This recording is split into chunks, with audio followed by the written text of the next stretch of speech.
আসসালামু আলাইকুম, কেমন আছেন সবাই? আজ আপনাদের সাথে শেয়ার করব মাগুর মাছ ভুনা রেসিপি। এটা খেতে কিন্তু সত্যি অনেক বেশি মজাদার। তো চলুন ভিডিওটা শুরু করা যাক। আমি এখানে মাগুর মাছগুলো খুব ভালো করে ধুয়ে পরিষ্কার করে নিয়েছি।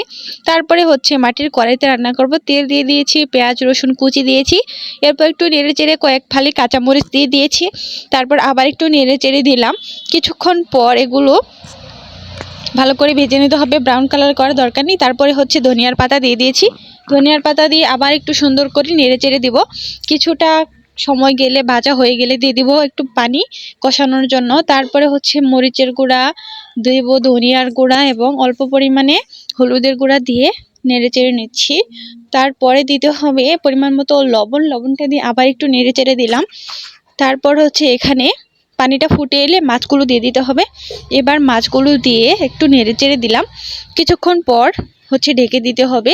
ঢাকনাটা খুলে আবার একটু নেড়ে চেড়ে দিলাম। তারপর মাছটা সিদ্ধ হওয়ার জন্য একটু পানি দিতে হবে। পানিটা দিয়ে আবার ঢেকে দিলাম। কিছুক্ষণ পর খুলে দেখেছিলাম হয়নি, এর জন্য আবার একটু ঢেকে দিলাম। তারপর আর 10 মিনিট পরে খুলে দেখলাম একদম রেডি।